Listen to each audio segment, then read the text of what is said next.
सुप्रभात। RDJPS virtual class में बच्चों आपका स्वागत है।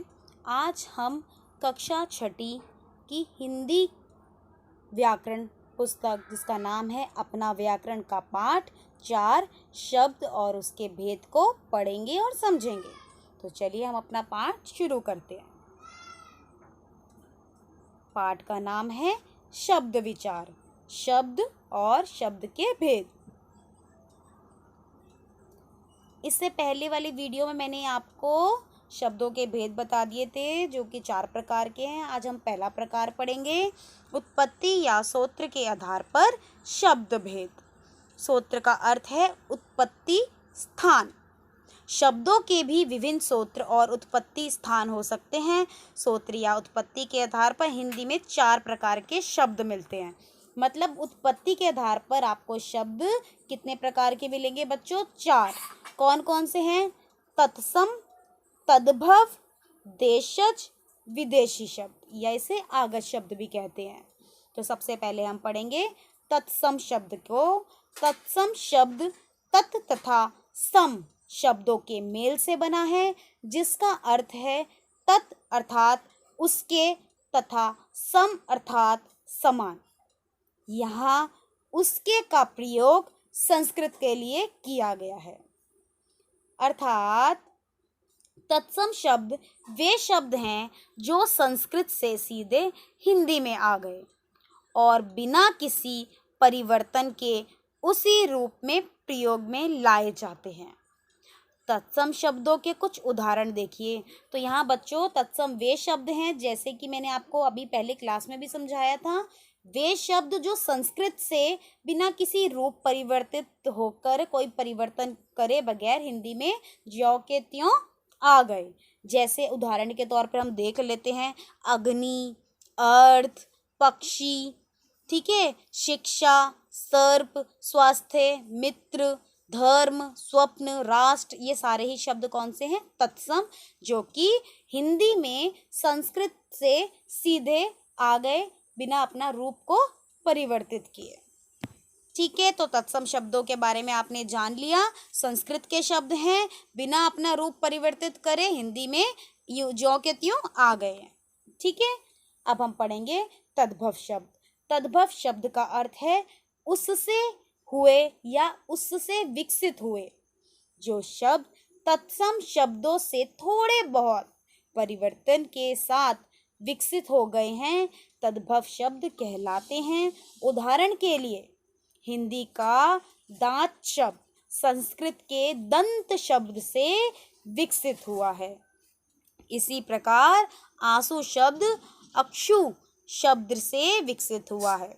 तद्भव शब्दों की यही विशेषता है कि यह पता लगाया जा सकता है कि ये कौन से तत्सम शब्दों से विकसित हुए हैं।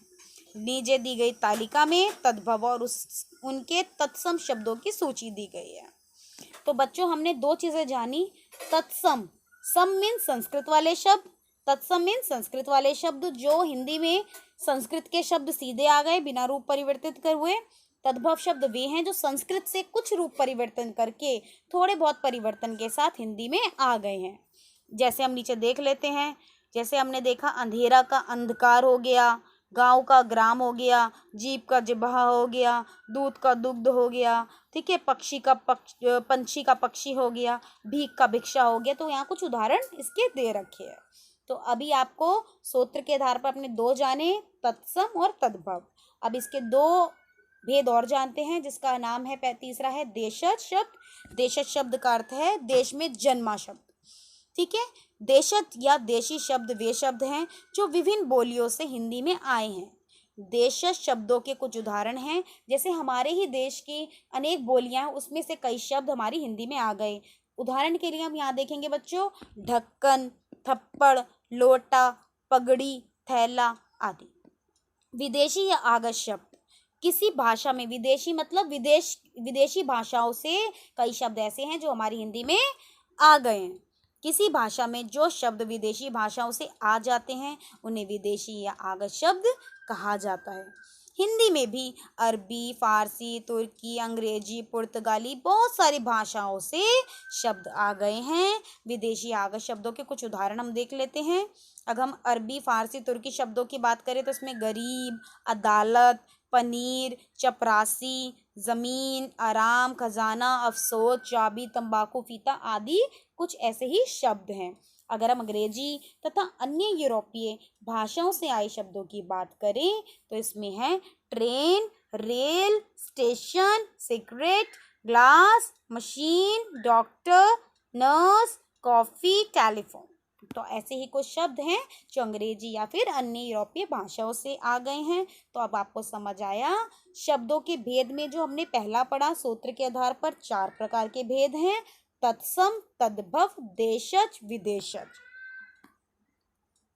अब हम अपना दूसरा रचना के आधार पर शब्द के भेद को जान लेते हैं।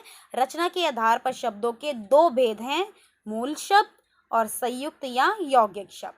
रचना के आधार पर आपको 2 दिख रहे हैं, मूल और संयुक्त या यौगिक शब्द। अब हम जानते हैं मूल शब्द क्या होते हैं। मूल शब्द वे शब्द हैं जिनके और छोटे अर्थवान खंड मीन्स टुकड़े नहीं किए जा सकते, जैसे किताब, कमरा, घर, दूध, गाय, दाल, चावल, आम, रोटी, आटा। आपने यहाँ जो कई शब्द देखे हैं, इसके जो उदाहरण आप देख रहे हैं बच्चों, अगर मैं कमरा की बात करूँ तो अगर मैं क को अलग कर दूँ और मरा को अलग कर दूँ तो क्या इसका शब्द बन पाएगा? इनके दोनों के अलग अलग अर्थ हो रहे हैं? नहीं। अगर चावल में से मैं चा को अलग कर दूँ और वल को अलग कर दूँ तो क्या कोई अर्थ निकल रहा है? नहीं। तो ये ऐसे शब्द हैं बच्चों जिसके हम टुकड़े नहीं कर सकते। अगर इनके टुकड़े करेंगे तो हमें कोई अर्थ प्राप्त नहीं होगा। तो मूल शब्द वही है जिनके और टुकड़े नहीं हो सकते। ठीक है, इन शब्दों के और छोटे अर्थवान खंड नहीं किए जा सकते। अब हम पढ़ेंगे संयुक्त या यौगिक शब्द। संयुक्त या यौगिक शब्द संयुक्त शब्दों की रचना एक से अधिक शब्दों अथवा शब्दांशों के योग से होती है। शब्दांश आपको पता होंगे बच्चों, जैसे ईश्वर में विश्वास रखने वाला क्या कहते हैं उसे? आस्तिक।